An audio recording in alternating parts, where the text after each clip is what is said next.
Hey Homestead family, it is Friday, time for a garden tour. Y'all, let's go to the garden.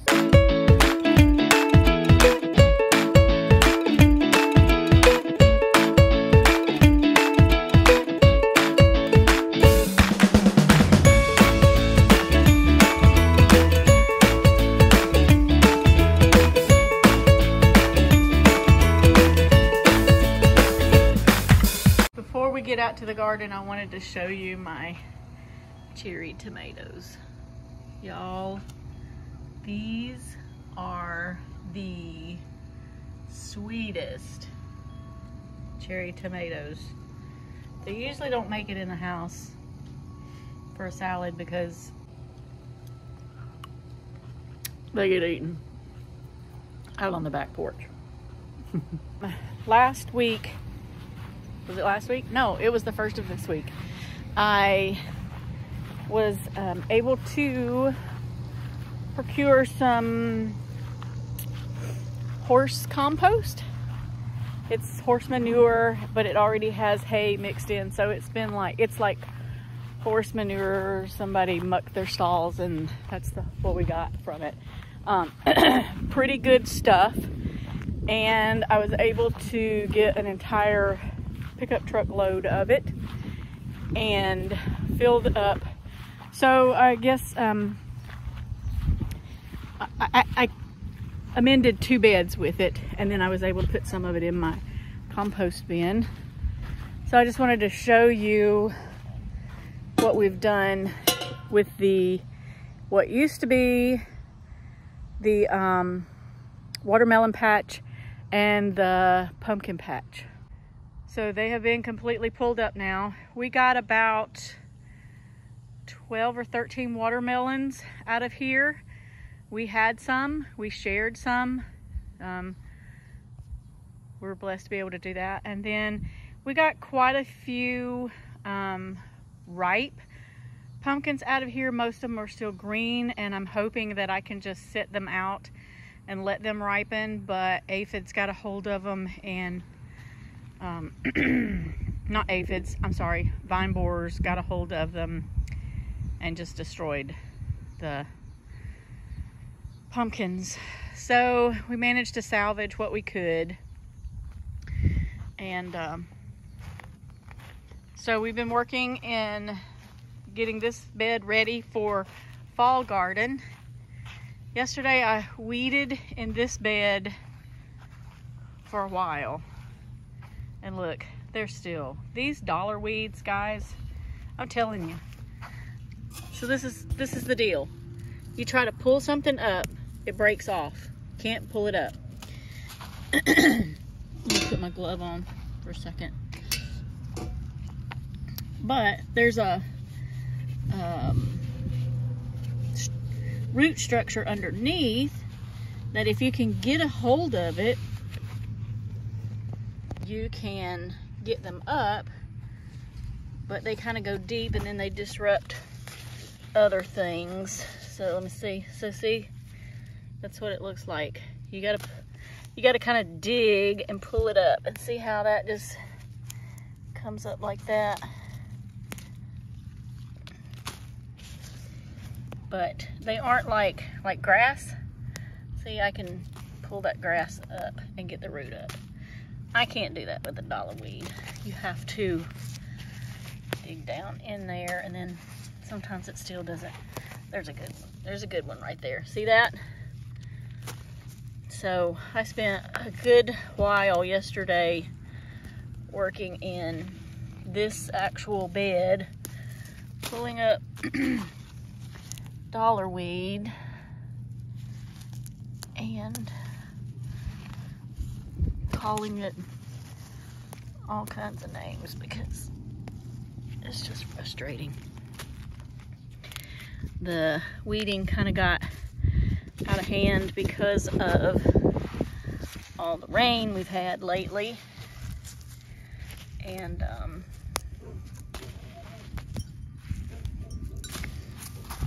I've spent quite a few days in these raised beds trying to get them back to where they should be. Weeding them. Doing what I need to get it back in shape. So, you know, it's part of the garden. I saw something the other day, a quote that said, it's the little things in life done over and over again that make something successful. And that is so true with the garden. We plant a garden, and it's those little things like weeding, like watering, pruning. That's what makes a garden successful. It's not the planting. Yes, you have to plant it in the right time of the year. Yes, your soil needs to be good, but those are like one and done kind of things. You put it in, but there has to be a maintenance, the daily little, not fun things that have to be done for your garden to be successful.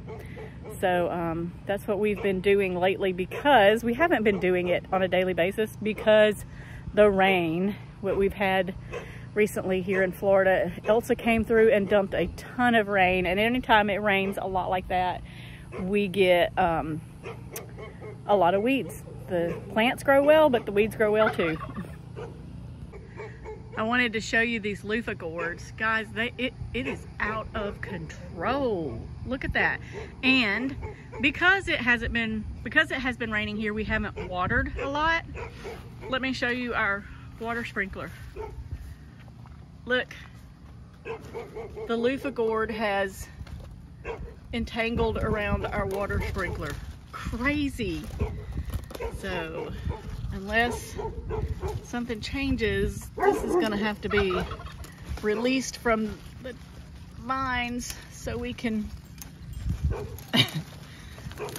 water again. Is that crazy? I don't think I've ever seen that happen before, where a sprinkler gets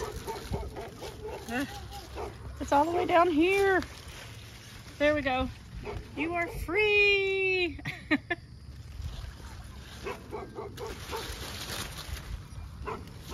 But these are just, I love these. I know they're not like a really practical plant, other than you get the loofahs to wash with. And this one has a lot more green than it actually has loofahs. I think we have maybe 5 loofahs. 1, 2, 3, and 4, 5. Not a lot of loofahs, but I just love the way it feels underneath this canopy and the shade that it brings. It's just so cool. And with the heat here in Florida, any kind of shade, you really appreciate it. Let me show you what's going on with our sweet potatoes. You think the loofahs are out of control. Wait till you see the sweet potatoes. So this is our sweet potato bed, and don't look at this over here to the right. We have to, we need to weed eat that little patch of grass. But look at these sweet potatoes. Look how they have just come out of the bed all the way across this. Look at this. Look at that. It's crazy. Crazy. And I'm hoping we're gonna have a lot of sweet potatoes in this bed from all this growth we got going on here. I'm hoping. The dogs are going crazy. I'm sorry. Come on.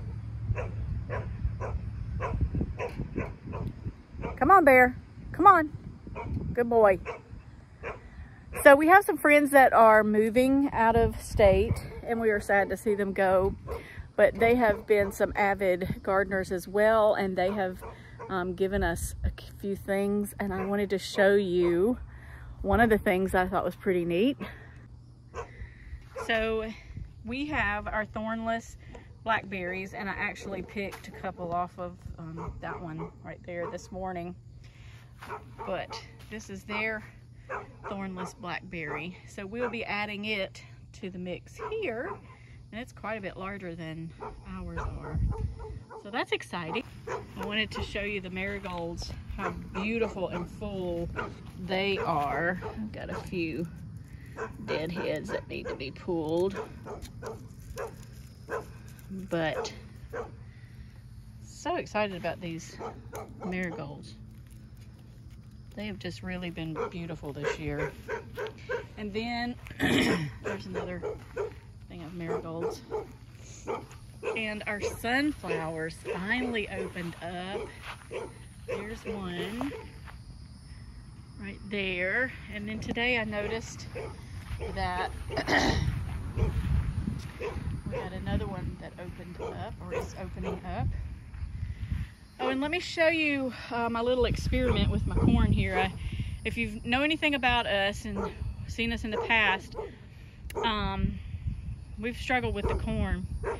So if you notice right here, the dirt right here around this corn is different than it is around here. This is some of that horse manure compost that we got the other day. And I remembered back a few years ago, we had grown corn, the best crop we'd ever had, and we had gotten compost from a mushroom farm, and it burned. It was a little bit strong, so it burned most of the plants that we used with it, except the corn. The corn was something that grew pretty well, so I thought, you know what, I'm gonna see if this boosts it any, and if it does, I'll put it on the rest of this. And then we have some more succession corn that we've planted, and some more little sunflowers coming up. So we'll see how that goes. I'll keep you updated on that. I'm not sure if I've shown you or not, but we did, this was our wonky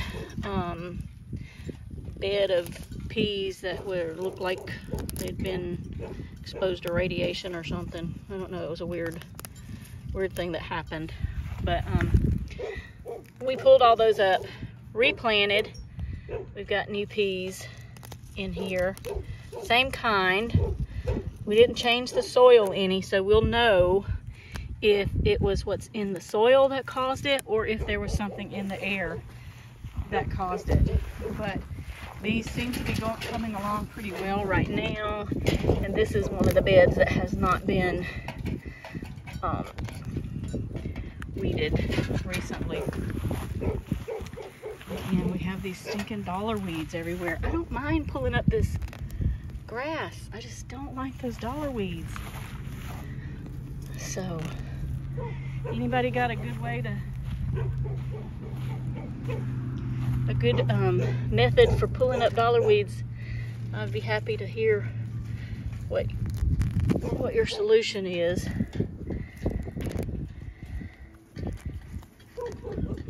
I gotta come back and sweep these walkways where I've pulled the weeds out and then just thrown them in the walkway. So anyway, that's our purple hull peas. And then these purple hull peas over here are kind of on their second round now. They get a little lanky looking once they put their first round out, but this happened last year. But we thought they were finished, and they went another round, so we're taking advantage of what it produces. Maybe we'll have purple hull peas tonight for supper.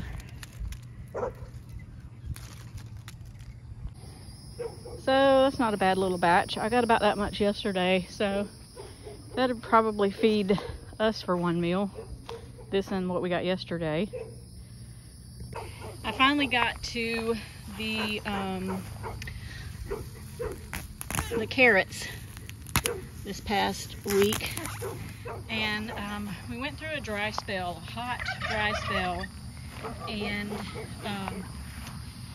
the tops of the carrots died. Like, they were just brown and then they just withered to nothing. And I was thinking, oh well, my carrots are done. Looks like I left a few here, a few little ones. But I decided to weed out this bed to get it ready to plant again, and started digging and realized my carrots were good. I got a good harvest of carrots. They were small because I didn't thin them out like I should have. The first year we had carrots, we planted them too thick. I thinned them out. They grew great. We had a great harvest, great big carrots. Saw somewhere where somebody said you don't have to thin them out. It's all good. So I thought, okay, I won't thin them out this time. And it wasn't all good. They were all kind of little, like this. So this next harvest, and I'll be planting this bed again, but I want to put some horse manure in this bed particular because it's really sandy.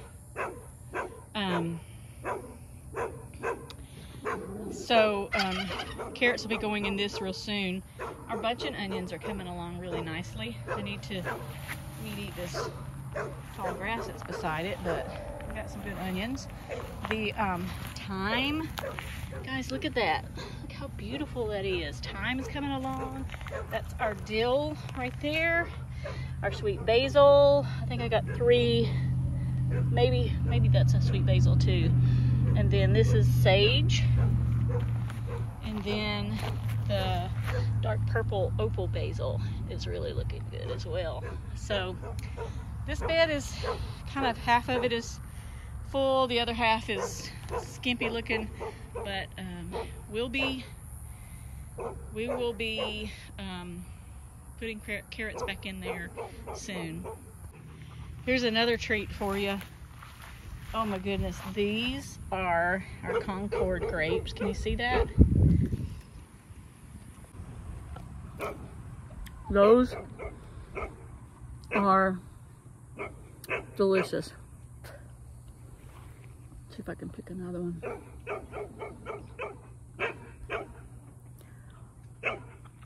So sweet. I wish we had enough to make some jam out of it. Not quite enough this year though.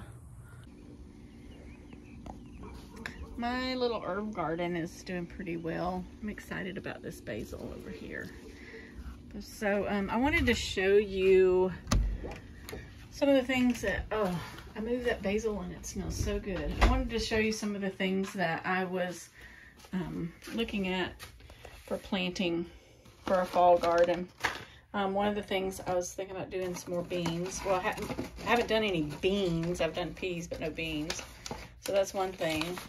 And I've got these lima beans, and there's some more just garden beans. But this is one thing I haven't done yet. I haven't tried yet, is the celery. And I've heard a lot of people say that we should probably try that. And you're supposed to plant it between July and August. So I thought I'd try that.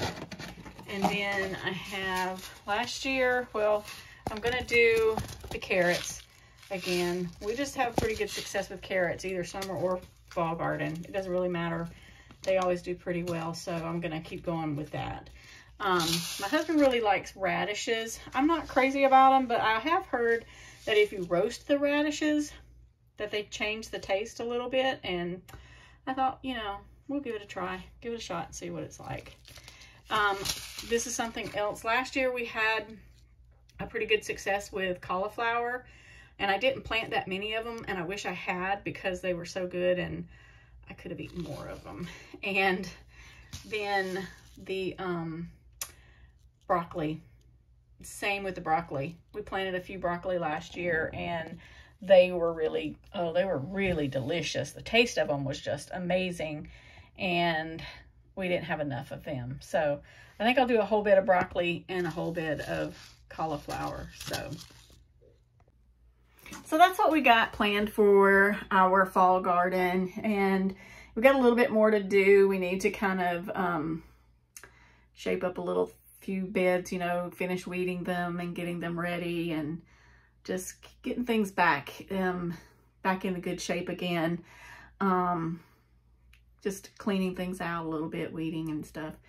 So getting ready to start planting some things in the peat pots again in the greenhouse, and direct sowing some things.